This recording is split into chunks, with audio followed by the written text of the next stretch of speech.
चले बेटा, बिस्मिल्लाहिर्रहमानिर्रहीम। टॉपिक है आज paper prototyping. Paper prototyping. Paper का आपको आइडिया है पेपर क्या होता है, और प्रोटोटाइप 3-4 फेमस मीनिंग में इस्तेमाल होता है। प्रोटोटाइप 3-4 मीनिंग में इस्तेमाल होता है। प्रोटोटाइप मॉडल को भी कहा जाता है। प्रोटोटाइप सेमी फंक्शनल कोई सिस्टम भी हो सकता है, और इसकी बहरहाल टाइप्स भी हम देखते हैं, इससे क्या मुराद है वो भी देखते हैं। तो स्टार्ट करते हैं प्रोटोटाइप के साथ। A prototype is a early sample model or release of a product built to test a concept or process. जो भी एक्चुअल प्रोडक्ट होगी, जो भी एक्चुअल प्रोडक्ट, उसका कोई अर्ली रिलीज हो सकती है, उसका कोई डिजाइन हो सकता है, उसका नॉन फंक्शनल वर्जन हो सकता है। Prototype. A prototype is generally used to evaluate a new design to enhance precision by system analyst and users. Purpose क्या है इसका, क्यों हम इसको यूज करते हैं?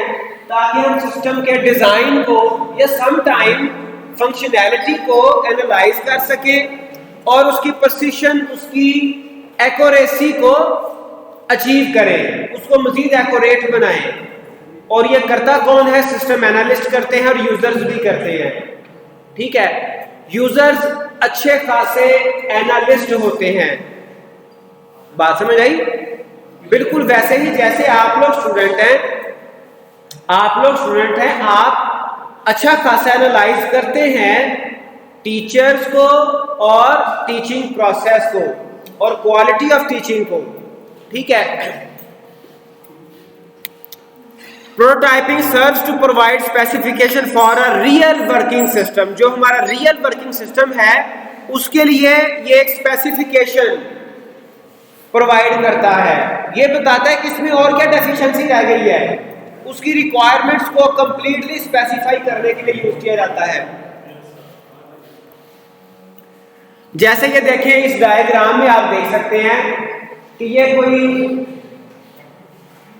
वो ड्रिल मशीन टाइप की है।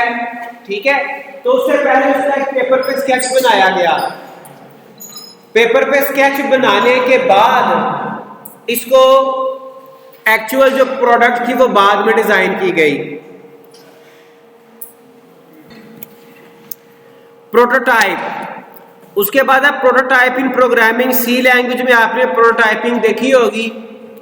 वहां पे हम जब कोई फंक्शन लिखते हैं तो उस फंक्शन से पहले उसका प्रोटोटाइप भी हम लिखते हैं।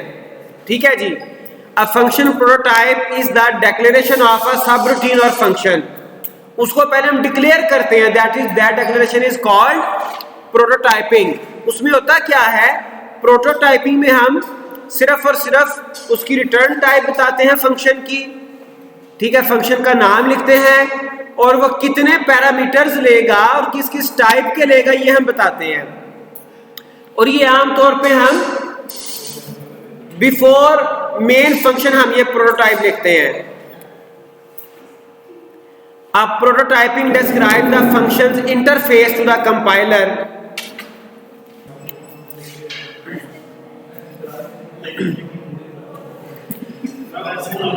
It tells the compiler return type, और उसके अलावा number and type and sequence of arguments. Function का नाम होता है, फंक्शन के जो आर्ग्यूमेंट्स हैं उसके तादाद कितनी है, टाइप कितनी है, और उसकी रिटर्न टाइप, दोनों तीनों चीजें हम बताते हैं। ये देखें, रिटर्न टाइप बताएंगे, नाम फंक्शन का, और आर्ग्यूमेंट लिस्ट बताएंगे। आगे की एग्जांपल दी गई है। तो ये इसका भी पर्पस क्या है, ये सिर्फ उसका हमारे एक्चुअल फंक्शन का सिर्फ डिक्लेरेशन है। उसके बारे में बताया गया कि फंक्शन में क्या क्या कुछ होगा, एक्चुअल फंक्शन नहीं है। ठीक है, जैसे ये देखें, ऊपर प्रोटोटाइप है और दरमियान में फंक्शन की बॉडी आ गई। फंक्शन की जो बॉडी है उसमें मेनली बताया होगा कि फंक्शन ने करना क्या है।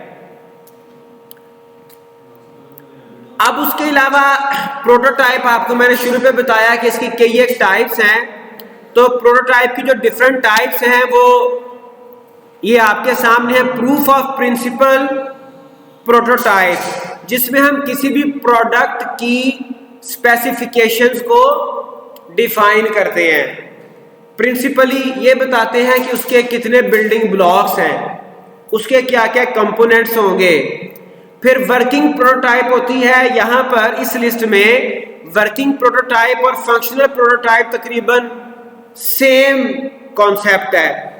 ये या तो एक मुकम्मल प्रोडक्ट होती है या फिर कंप्लीट होने के करीब करीब। ठीक है, जब हम डेवलपमेंट करते हैं, जब हम कोई चीज डेवलप करते हैं, कंस्ट्रक्ट करते हैं, बनाते हैं, तो जो उसका फर्स्ट उसकी कॉपी होगी वो वर्किंग प्रोडक्ट के तौर पे हम यूज करते हैं समटाइम उसको टेस्टिंग के लिए। उसमें चांसेस होते हैं, उसमें जो है वो लेवरेज होता है कि हम उसको चेंज कर लें, उसकी फंक्शनैलिटी को, उसके कंपोनेंट्स को। विजुअल प्रोटोटाइप आमतौर पे जो डिजाइन बनाया जाता है किसी भी प्रोडक्ट का, विजुअली देखने के लिए, उसकी अपीयरेंस को चेक करने के लिए विजुअल प्रोटोटाइप कहलाती है। यूजर एक्सपीरियंस ऐसी प्रोडक्ट जिसको फाइनलाइज करने के लिए हम एक दफा बनाते हैं और यूजर को हम डिलीवर करते हैं, वो उसको यूज करके देखता है, उसके plus minus, deficiencies, advantages, disadvantages, जो भी डेफिशिएंसीज हैं वो बताता है, फिर उसको चेंज करने जाता है। पेपर प्रोटोटाइप वो है जो हमने आज डिस्कस करना है। ये पेपर पे खाके से बनाए जाते हैं, एक प्रोटोटाइप, एक स्केच बनाया जाता है, वो पेपर प्रोटोटाइप कहलाता है। इसकी definition, paper prototyping is sketching screenshots on a paper. हम अपना जो सॉफ्टवेयर है, जो हमारी एप्लीकेशन है, उसकी जो स्क्रीनशॉट्स हैं, उसकी जो स्क्रीन्स हैं, उसका एक स्केच बना लेते हैं।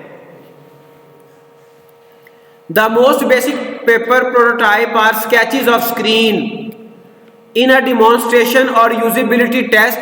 The sketches are switched according to user action. तो जो हम स्केचेस बनाएंगे उनको फिर हम उसमें यूजर के एक्शन से उसको कन्वर्ट कर देते हैं। जाहिर बात है, पेपर प्रोटोटाइप के ऊपर कोई भी, वो तो सिर्फ एक डमी पेपर है ना, उसके ऊपर कोई फंक्शनैलिटी तो नहीं है। वहां पर हम फंक्शनैलिटी एक्स्ट्रा से डिस्कस करते हैं कि यहां पर ये फंक्शनैलिटी है, इस बटन के प्रेस होने पर ये फंक्शनैलिटी ऐड होनी है। However, due to popularity of prototyping on paper, अब है पेपर प्रोटोटाइप, लेकिन इसकी पॉपुलैरिटी की वजह से several advanced tools are available to facilitate the process, जिनको हम केस टूल्स कहते हैं, computer aided software engineering tools, advanced tool. इसको वायरफ्रेम भी कहते हैं ना? वायबल को कहते हैं इसको। डिजाइन के 2-3 तरीके हैं डिजाइन बनाने के, मॉडल बनाने के। वो टूल्स जब हम केस टूल्स यूज करेंगे, अगर पेपर पे बनाएंगे फिर पेपर प्रोटोटाइप ही कहलाएगा, स्केचेस कहलाएंगे। टूल्स इसके लिए अवेलेबल है, क्योंकि ये पॉपुलर है, तो हम कंप्यूटर एडिट सॉफ्टवेयर पे भी इसको बना सकते हैं, टूल्स अवेलेबल हैं। Paper prototyping sketching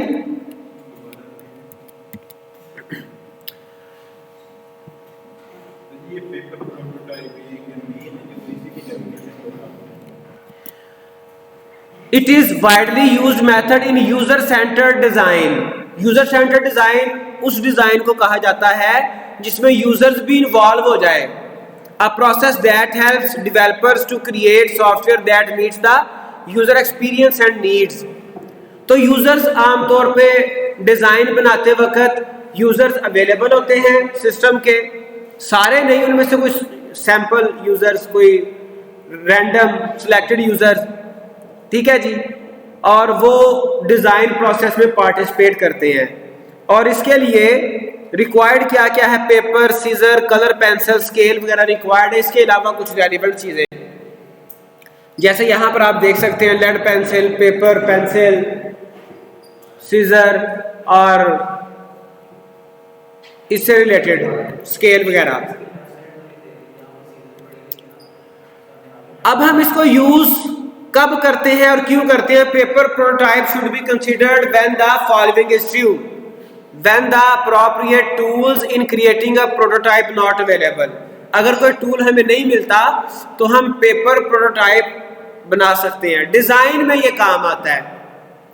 When the development team may have designers with limited software skills, अगर हमारे पास कोई ऐसे डिजाइनर्स मौजूद हैं जिनको जो एक्सपर्ट नहीं है, तो हम उनको पहले पेपर प्रोटोटाइप सिखाते हैं, यहाँ से वो स्टार्ट करते हैं, फिर वो उसको स्केच बनाएंगे, अपने स्क्रीन बनाएंगे, जैसे आप एंड्रॉयड पे XML को यूज करते हुए डिजाइन बनाएंगे, बना रहे हैं। अगर एक्सपर्ट नहीं है तो पहले वो पेपर के ऊपर डिजाइन बना लेंगे। When the idea to be generated fast and validated in a short time, जब कम टाइम में हमने अपने डिजाइन को फाइनलाइज करना हो तो दो चार जो डिजाइनर्स हैं, जो यूजर्स हैं, वो इकट्ठे हो जाते हैं और वो वहां पर एक पेपर प्रोटोटाइप प्रोसेस कंप्लीट करते हैं और डिजाइन हमारा फाइनल हो जाता है, डिबेट हो जाती है, डिस्कशन हो जाती है। When customers and designers to get the idea together, जब इकट्ठे आइडिया को डिस्कस करना हो तभी पेपर प्रोटोटाइप को यूज किया जाता है। एरियाज ऑफ एप्लीकेशन क्या क्या है? Communication and brainstorming. अगर हमारी टीम के जो डिजाइनर्स हैं, डेवलपर्स हैं, वो ज्यादा हैं तो हम पेपर प्रोटोटाइप बना के वो स्क्रीन्स अपनी टीम को डिलीवर कर देते हैं, कम्युनिकेशन भी हो जाती है और उसके ऊपर वो ब्रेनस्टॉर्मिंग भी कर लेते हैं, सोच विचार भी कर लेते हैं कि कोई इसमें डेफिशिएंसी तो नहीं है। उसका डेफिनेटली कोई टाइम होगा उसको डिस्कस करने का। Usability testing. यूजेबिलिटी टेस्टिंग से मुराद ये है कि यूजर जब हमारे सिस्टम को यूज करेगा तो उसको बेनिफिट भी होगा कि नहीं, उसके लिए सिस्टम यूजेबल है भी कि नहीं, तो उस टेस्टिंग के लिए भी हम इसको प्रोटोटाइप को यूज करते हैं। डिजाइन टेस्टिंग, डिजाइन को फाइनलाइज करने के लिए भी हम यूज करते हैं। इंफॉर्मेशन आर्किटेक्चर, इंफॉर्मेशन फ्लो के लिए भी हम इसको यूज करते हैं। इंफॉर्मेशन कहां से कहां तक, पहली स्क्रीन के बाद दूसरी स्क्रीन कौन सी आनी है, तो उस प्रोटोटाइप को भी हम नंबर देते जाते हैं साथ साथ कि ये पहला है, ये दूसरी स्क्रीन है, ये तीसरी स्क्रीन है। रैपिड प्रोटोटाइपिंग भी इसका एरिया ऑफ एप्लीकेशन है। ग्रुप ऑफ डिजाइनर बैठ जाते हैं और उसमें वो प्रोटोटाइप उनको दिए जाते हैं, वो हर प्रोटोटाइप के ऊपर उसको चेक करते हैं, उसको टेस्ट करते हैं और उसको रेटिंग करते हैं कि कौन सा सही है, कौन सा सही नहीं है।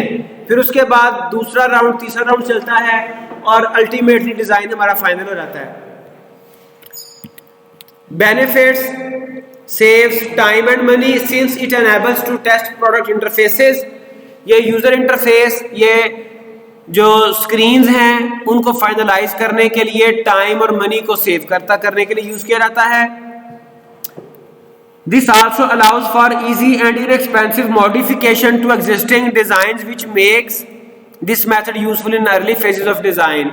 तो इस चूंकि हमने पेपर के ऊपर लिखा होता है तो डिजाइन में चेंज करना आसान है, इनएक्सपेंसिव है, ज्यादा कॉस्टली नहीं है। कोई भी रफ पेपर लेके आप उसके ऊपर डिजाइन, ये एक्टिविटी परफॉर्म कर सकते हैं। The entire creative team to be involved in the process, which eliminates the chance of key information being hidden.